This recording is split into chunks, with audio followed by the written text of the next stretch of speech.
you know, it's what I always wanted. Could never have too many things. Well, you quit kicking me under the table. I'm trying, will somebody make us shut up about it? Can we settle down,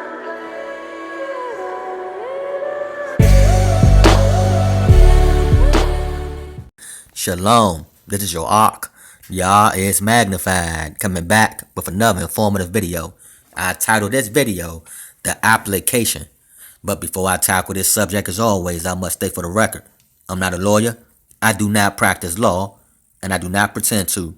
All of my videos are for informational and educational purposes only. They're all facts and all truth, nothing more, nothing less. So with that being said, let's get to it. Okay, so for all my brothers out there fighting child support, going toe to toe with this system, we know that the whole process starts off with an application, right? But before there can be an application, there must be a service for that application to even exist. So without the service, there will be no application. But because there is a service, there is now an application. And if there's an application, there must be an applicant to fill out that application to request for service. Okay? So 9 times out of 10, it's the child's mom that go down there and applies, or it's the applicant that are requesting services by using what? The application. Okay? So we're going to go over what an applicant is. It states an applicant, as for letters of administration, is one who is entitled thereto and who files a petition asking the letters be granted. So again, the child mom does what? She's an applicant. She's basically asking for a service. Okay? That's it. That's all. That's what an applicant does. They ask for a service. How does she ask for the service? By filling out an application. So let's read the definition of an application. It states a putting to, placing before, preferring a request or petition to or before a person. The act of making a request for something. Okay? So now the applicant fills out the application, which is asking or also requesting, when dealing with child support, to produce a service. Okay? But not only that, when the applicant fills out the application, that's also known as what? It's known as applying. So she applied for service. So let's pick up the definition for apply. Apply, to make a formal request or petition, usually in writing, to a court, officer, board, or company for the granting of some favor or of some rule or order. Okay? So now when dealing with the word apply, we know that when it says that she's going to apply, she applies to the company, which is the child support agency, and they also then, in return, summons you to appear to what? To court. So now let's go back and read that apply again. It states to make a formal request or petition. Again, she is requesting the courts. She's requesting the service, and she's petitioning you at the courts at the same time. And it states usually in writing to a court. First thing they do is summons you to appear after she filed the request with the agency. Then it says officer, board, or company for granting of some favor or of some rule of order. So again, it's simply a request for services, right? So after the applicant fills out the application and applies for services, that application must be what? Approved. So let's go down.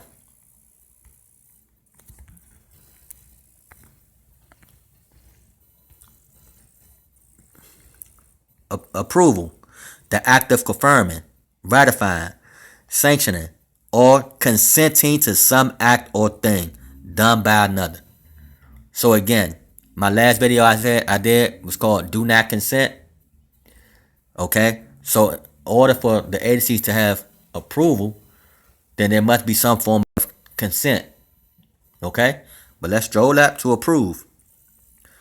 Approve, to be satisfied with, to confirm, ratify, sanction, or consent to some act or thing done by another.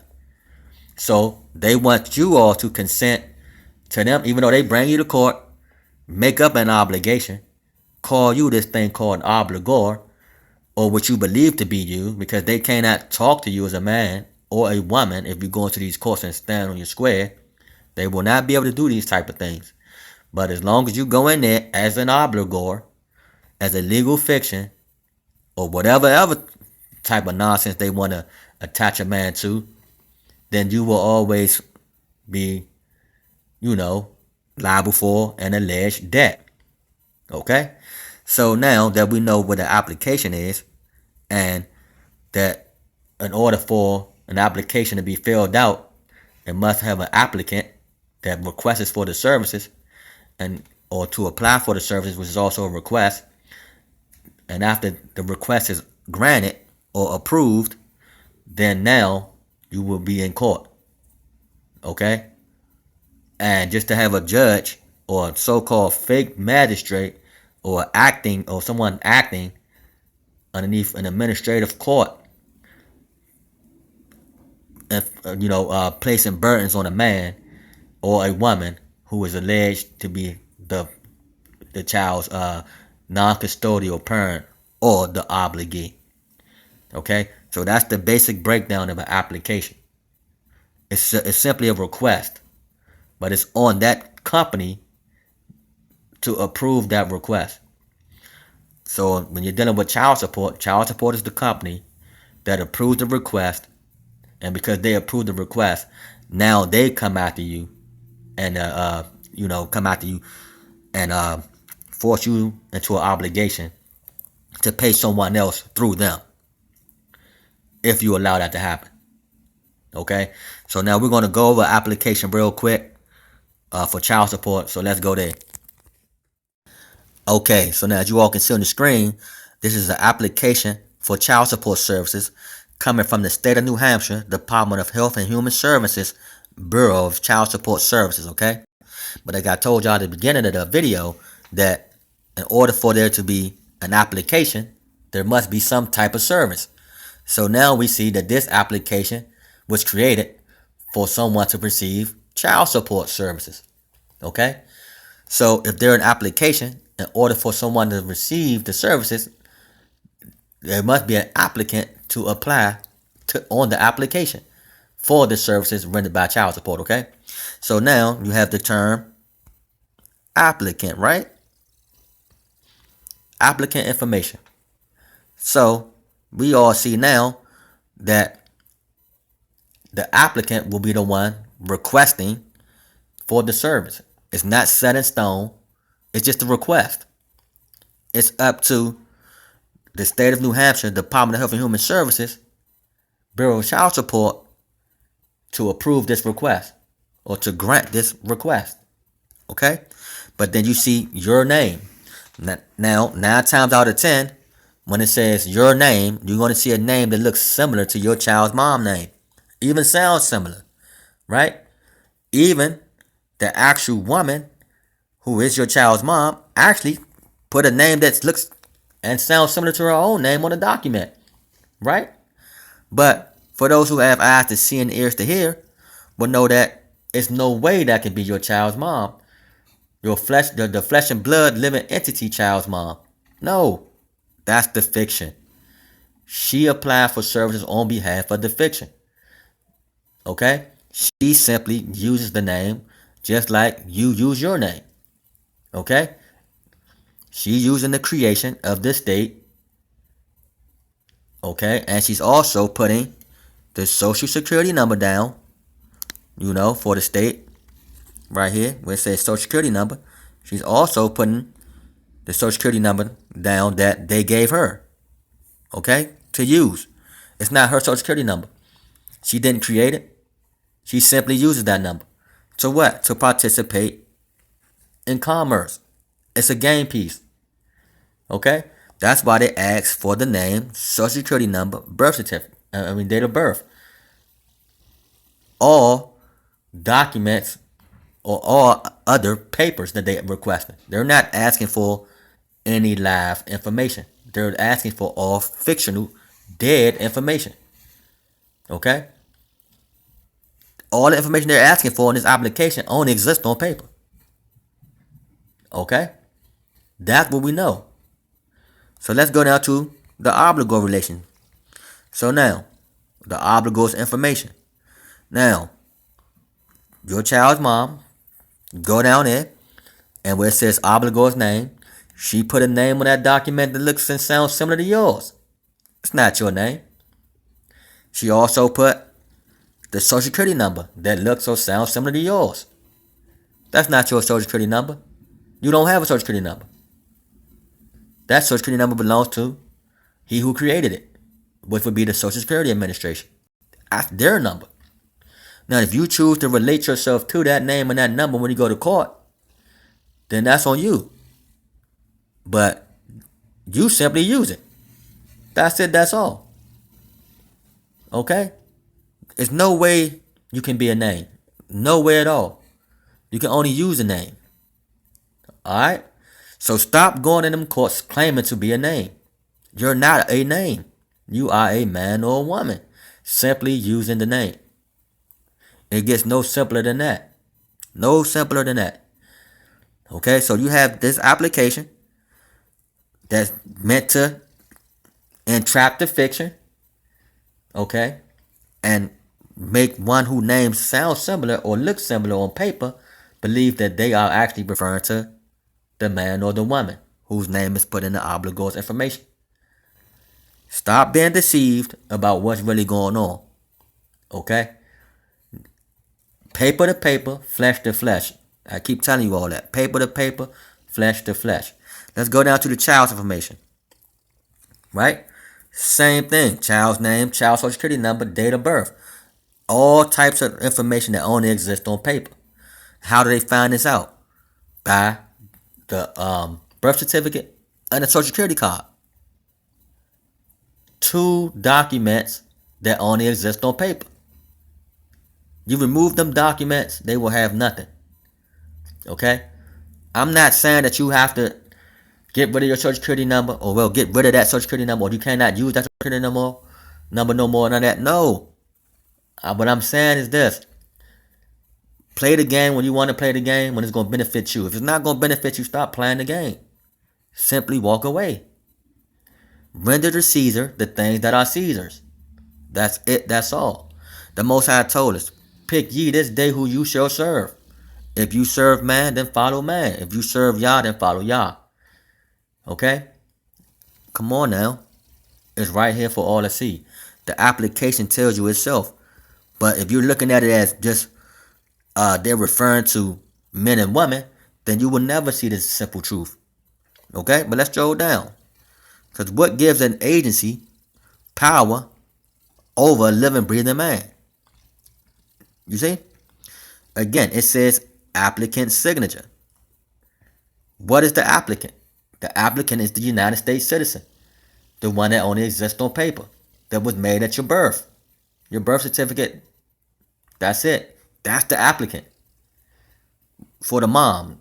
Because if she go down there and write what she believed to be her down on that paper, she's only going as a role or playing her role as the United States citizen, which is a fiction creation of the states. That's it. That's all. Okay? But let's stroll up. At the bottom,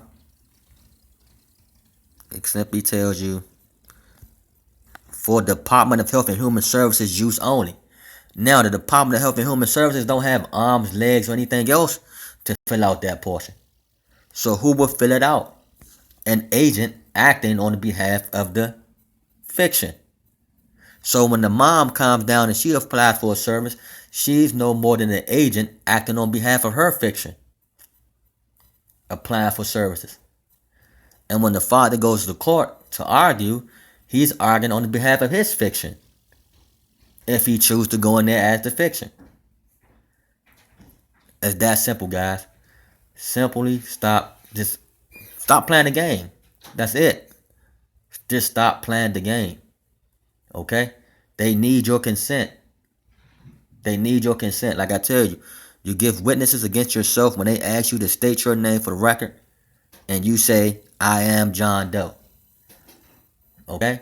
Or they'll say, again, like I told y'all in my prior videos, John Doe versus Jane Doe. You step up there, they say, are you John Doe? You say yes. They say, state your name for the record. I'm John Doe. You just witness against yourself twice. For one, when they asked, you said yes, and out of your own mouth, you said you was John Doe. Stop going into these courts claiming to be that fiction, man. Okay? That's not you. They cannot deal with you. They cannot speak to you. They cannot talk to you if you're going at the man that you are or the woman that you are. Okay? It will get so bad that they will try to appoint you an attorney. If they try to do that, okay, object. Simply fire the attorney. Once you fire the attorney, then go back in court and do the exact same thing. Okay? Stop being scared of these people. Okay? The Most High didn't give us a spirit of fear, man. Okay? For all my brothers out there fighting, continue to fight. If you all need my help, hit me up in my email at y'allismagnified@gmail.com. Stop being scared, man. I had two brothers go into court back to back, man. Both did wonderful jobs. Both did wonderful jobs. They were surprised what happened when they was in the court and how the judge was talking to them. They were surprised. And I was telling them, once your eyes are open, they can never be closed. And they can vouch for me. Once your eyes are open, they can never be closed. Everybody that goes to these courts that win, that standing on what I'm telling them to, their eyes are open and they can never be closed. Their eyes are so open that they want to tell everybody themselves. They start teaching people. It's like the good news, man. You become fishermen of men. Okay? So, once you help one, people go out and help others. And then once they help others and them brothers see the people they're helping, they'll go out and spread the word too to help other brothers. And that's how we do. We become fishermen of men. Like the scriptures say, man. So, that's all I'm going to do for today. You all be blessed. With that being said, shalom.